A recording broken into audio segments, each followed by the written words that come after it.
Delhi border पर जमा किसानों ने बातचीत और समझौते की सरकार की ताज़ा अपील भी खारिज कर दी है। मंगलवार की प्रेस कॉन्फ्रेंस में भी किसानों ने साफ कर दिया कि तीनों कृषि कानूनों को खारिज करने से कम पर वो आंदोलन खत्म नहीं करेंगे।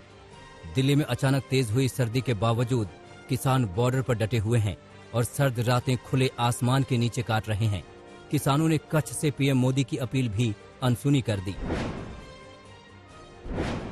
कच्छ में सरकारी योजनाओं के शिलान्यास कार्यक्रम के दौरान पीएम मोदी ने आंदोलनकारी किसानों को संदेश देने की कोशिश की।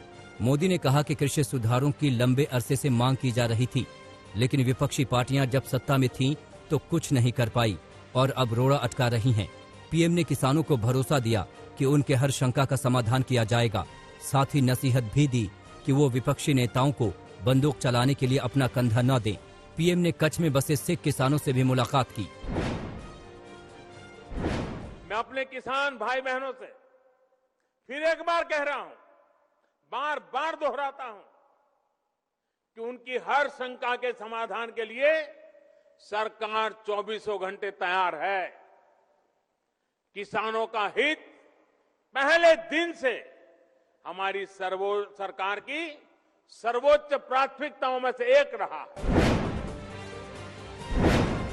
इस बार संसद का शीतकालीन सत्र नहीं होगा। अब जनवरी में सीधे बजट सत्र के लिए सांसद जुटेंगे।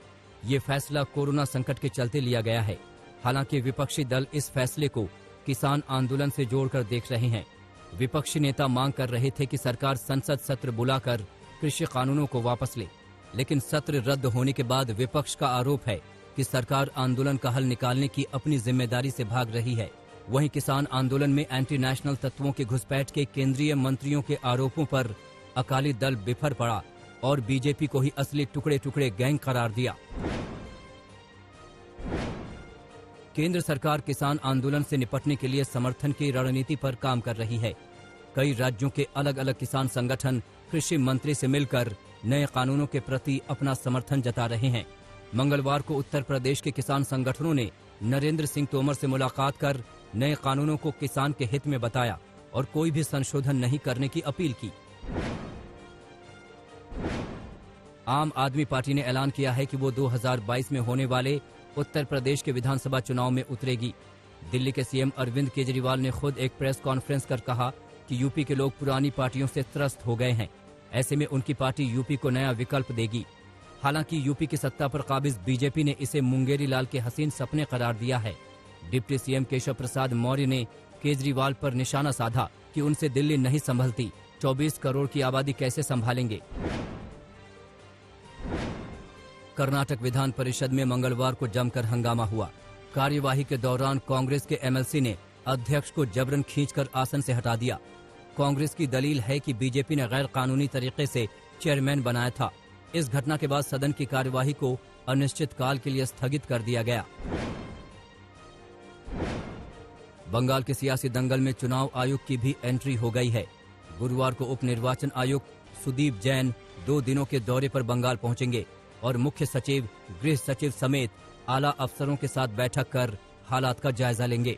बीजेपी ने आयोग को शिकायत भेजकर राज्य में होने वाली राजनीतिक हिंसा की घटनाओं पर एक्शन लेने की मांग की थी।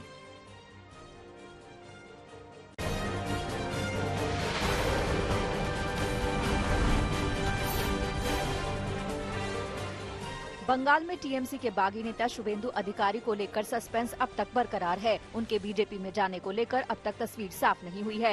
हालांकि बीजेपी सांसद नीतीश परमाणिक ने मंगलवार को दावा किया कि वो जल्द ही बीजेपी में शामिल हो सकते हैं। इसी बीच शुभेंदु अधिकारी ने एक बार फिर अपनी पार्टी की रणनीति पर सवाल उठाए।